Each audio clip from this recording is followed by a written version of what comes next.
Features! Let's talk about features. Dragonflight does not have a crazy, big, bing bing wahoo back-of-the-box feature that, like, blows your mind.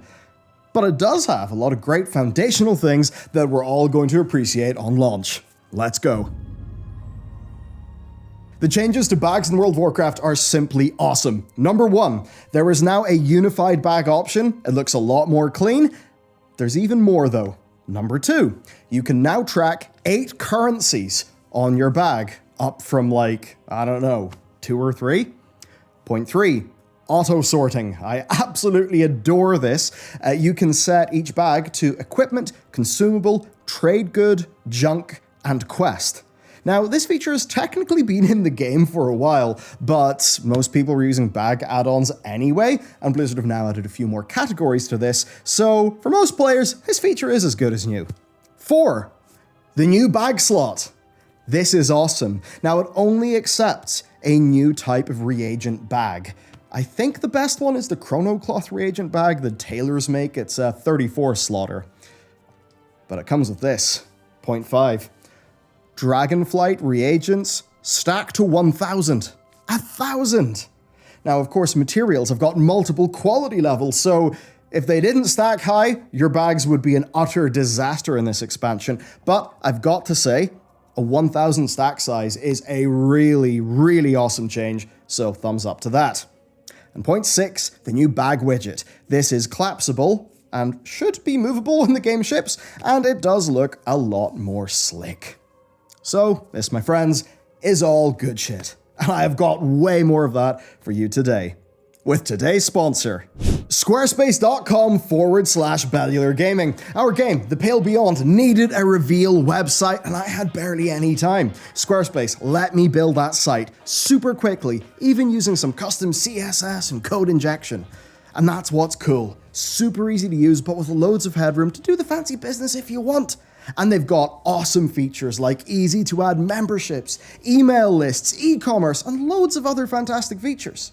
They make the daunting actually be easy. Now here's the thing, we're going to be launching in 2022. So while I cannot reveal things that I've done in Squarespace till the time is right, I can say that the peace of mind in knowing that it's all covered is just wonderful.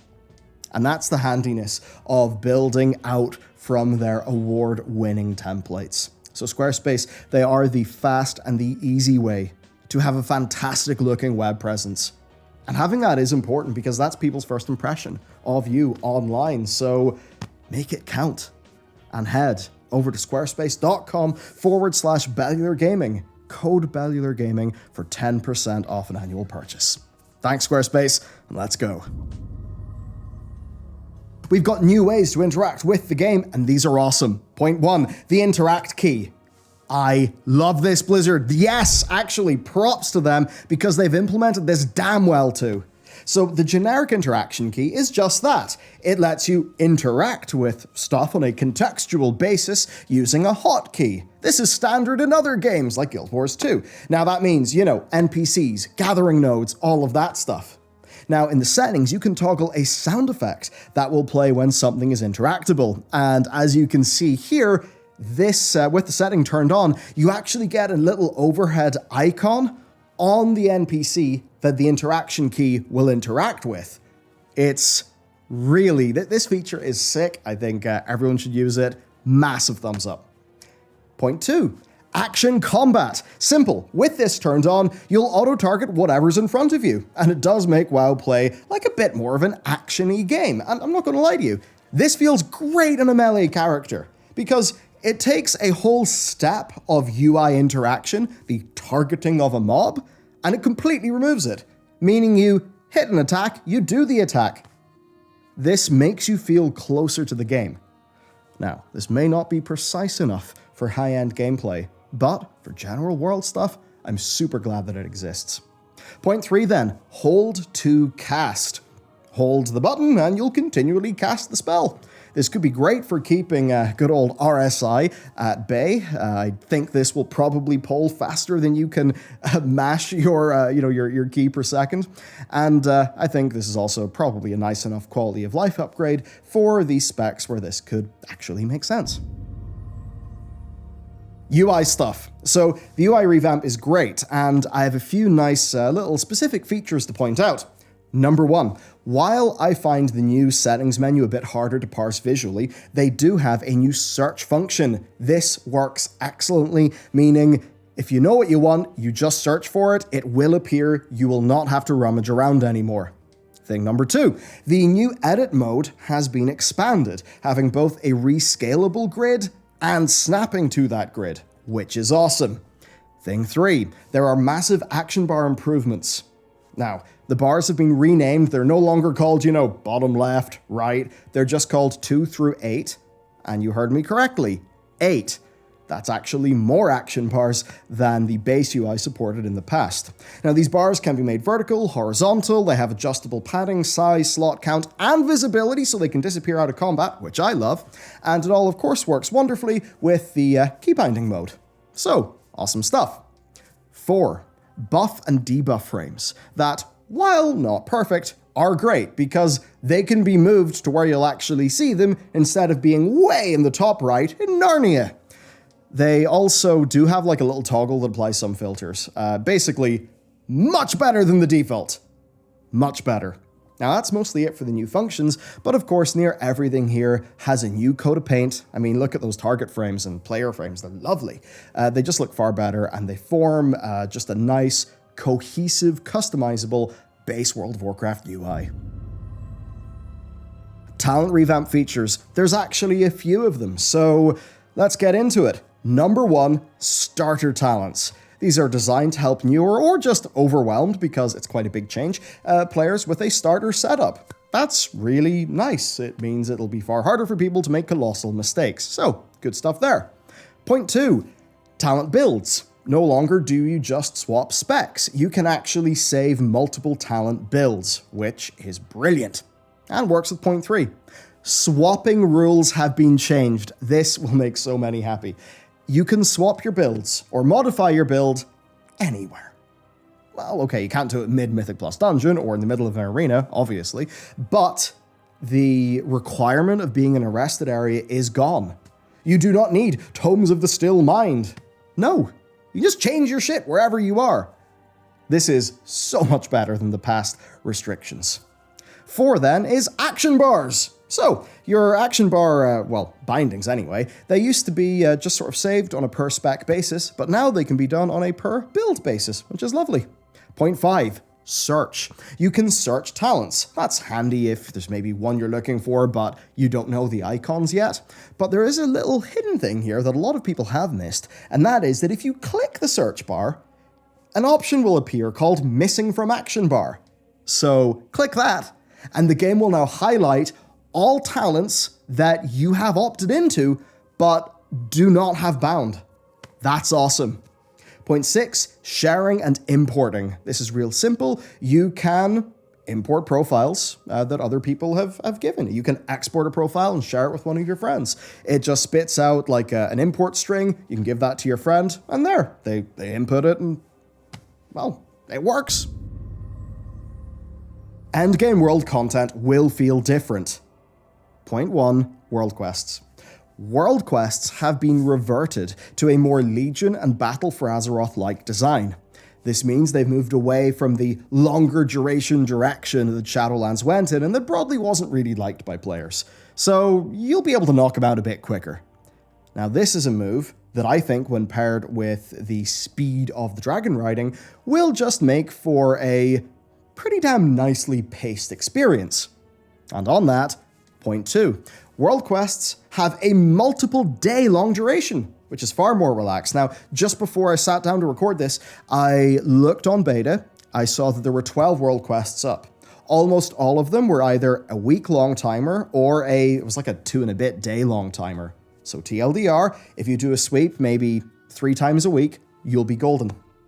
That's really good. Now, in a way, it is like less world quests to do, but really it's just Blizzard, I think, making them a little bit less important amongst the general mix of content. And I suppose I could say point 3 here as a feature, because I don't really know if this is something people will expect, but between all of the different factions in the game, they do have like some of their own little mini games, like little events. There's something to do with elementals that can pop up that you can sort of grind out for some actually pretty decent gear. There's the siege event.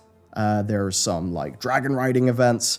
This is stuff that's not transformative, but it is a way better direction for overall world content. So I think in order to make sure that increased variety is something they actually kind of make good on, they've just toned down the world quests to give the other stuff a bit more space. Now, of course, we'll have to see what the final balancing of all of this is like and how it feels when we're actually playing this on our real characters. It would stand to reason that if there's less world quests, they probably will be a bit more rewarding, but I just want to wait till final values till I talk about that more. Dragon riding! A few little features about that you may not know about or be a bit worried about. Number 1, account-wide cosmetic unlocks. Simple. This is confirmed. So if you unlock a dragon riding mount and some cool rare customization for it, good news, your alt will be able to use that too. Point 2, glyph unlocks are account-wide. So the glyphs are found in the world. Whenever you get them, that gives you your dragon riding talent points. And this stuff is account-wide. So this means that on launch day, you can do a world tour of where the glyphs are, pick them all up, get your dragon riding leveled up, and then when you go to level up one of your alt characters, you'll be able to fly off the boat with maxed out dragon riding. That's pretty deadly. Point 3, following. This is an accessibility feature that's great. It lets you follow a player as a whelp. This is basically just because /follow with dragon riding wouldn't work, and it is important to have that for accessibility reasons. And it further proves a really nice thing, which is that accessibility features are also often just good features, making them a win-win for everyone. Raid loot is changing, and I think this definitely constitutes a few lesser-known features, that's for sure. So, feature number 1, 3 item level tiers per difficulty level. As an example, for normal mode, Vault of the Incarnates.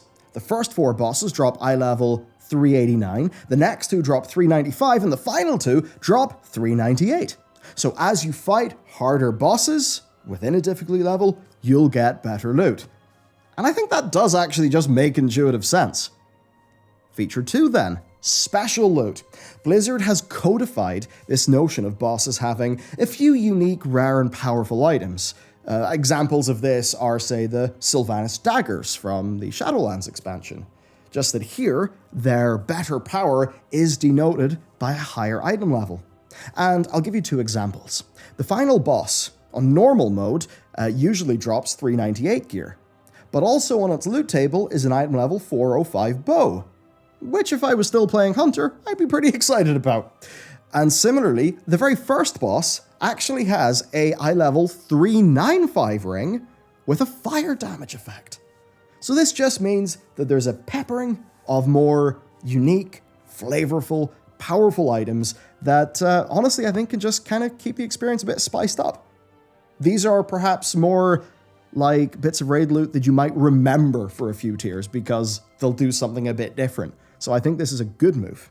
3 then, BOEs have a new direction with a far more reliable drop rate from named raid trash. Essentially, after the whole death skip fiasco of Sepulchre of the First Ones, Blizzard, I think, could either do nothing, they could minimize the role of trash in raids, or they could make the trash feel worthwhile.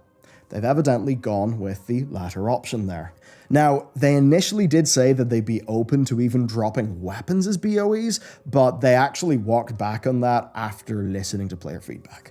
Point 4 then, loot rules. You probably already know about group loot, but I think a lot of people don't know about the specifics because this is the best version of group loot we've ever got. So it is need, greed, or DE, just like the old days. That's what your options are. There's no personal loot, no master loot, and also no trading restrictions, which is a godsend to so many raiding guilds. Blizzard, though, have made further changes to kill bad usages of this. So it knows what armor, not just what you can use or can wield, but like what armor your spec should use. Need rolls actually take main spec and off spec, as denoted by the loot spec you've selected for your character by right-clicking on the portrait. It takes that into account. People cannot win, let's just say, if two of the same item drop from a boss and somebody rolls need in both of them, they cannot win both of them. So that's good. And if you already have a 100% dupe of an item, then you won't be able to roll need on it if it drops again. And of course, you won't be able to cheese that by just unequipping an item or putting it in your bank. Blizzard, like, they know what shit your character has. And honestly, after letting all of this steep for a bit, I think this is a tremendously positive move. The only downside is that some rolling that happened in the background and could not be seen via personal loot, it will now be seen, and some people could try to make a drama out of that. But I think overall, this is a pretty fantastic one-size-fits-all solution, which is an important thing because that does impact how they actually craft loot tables. Mythic Plus is also different for loot. Here's what you need to know. Item level increases now extend to Mythic Plus 20. And while you will be able to get excellent gear, it does mean that what you get from a plus 15, relatively speaking compared to now, is a little bit lower item level, but that's just Blizzard trying to better align difficulty and reward. That is a balance between Mythic Plus and raiding that is vital to get right for a healthy game. Point 2, there's a new Valor Point upgrade tier, a 13th one, available at 2400 rating, which does mean that maximally upgraded gear is just that little bit closer to the Vault maximum. Point 3, while this is not a loot thing, Blizzard have increased the HP and damage scaling from 8% to 10% per level beyond 10, they have dropped Inspiring and Necrotic as affixes, and they're somewhat downplaying how big a seasonal affix is, of course, in light of how every single season of Mythic Plus will have an entirely different dungeon pool. All of this is stuff they're doing to basically strike a better balance between the different modes of play in the game and, well, to actually have the, doing the harder and harder and harder content reward better stuff. And also, plus 20, well, that is enough to unlock your dungeon teleports. So I imagine this will push quite a few more people to just unlocking their dungeon teleports, which is kind of neat. A few miscellaneous things. Number 1, death has changed. Res sickness lasts for 1 minute, down from 10, but to compensate for that, you do take a larger durability hit of 50%. Honestly though, for me, this is a great trade-off because, I mean, the durability hit, you just use your expedition yak, fix your armor, done, problem solved. So that's kind of neat. Another Misc feature, Dragon Isle's dockmasters now have a timer. Yeah, you'll know how long it is till the boat arrives. It's practically an entirely new game. So there you have it, some lesser known features for this expansion that, generally speaking, are just nice quality of life upgrades. I mean, man, bag space, reagents going up to 1,000, bags being way better. I'd always use the add-on Bag On, but I don't think I'm going to have to use Bag On anymore. Yeah, kind of nice. And all these new interaction modes, to be honest, those are some of the things that I'm almost, maybe excited isn't the word, but that I'm the most interested in because they reflect a modernization in the way that users actually interact with World of Warcraft, in a way that does bring WoW up to parity with some other games that are on the market. And I think that Blizzard investing in little things like that is actually just really good for the overall health of the game. So there we go. Let me know if there's anything that you didn't know, that you learned in today's video. And I've got to say, right? I love a good back-of-the-box feature. But let's be real. Garrisons, those were a bit of a dud. Artifact weapons, they worked out pretty well. Azerite gear, islands, warfronts, didn't exactly work great. Covenants, didn't exactly work great. So, if we have to take the L on having a big back-of-the-box build-around feature that maybe will torpedo the expansion, and instead just have them working the foundations and having a bunch of nice quality-of-life changes like this, you know what? I'm here for the long haul. I will take this. Hope you enjoyed today's video. Check out the sponsor, of course, if you want to support what we're doing, and I'll see you next time.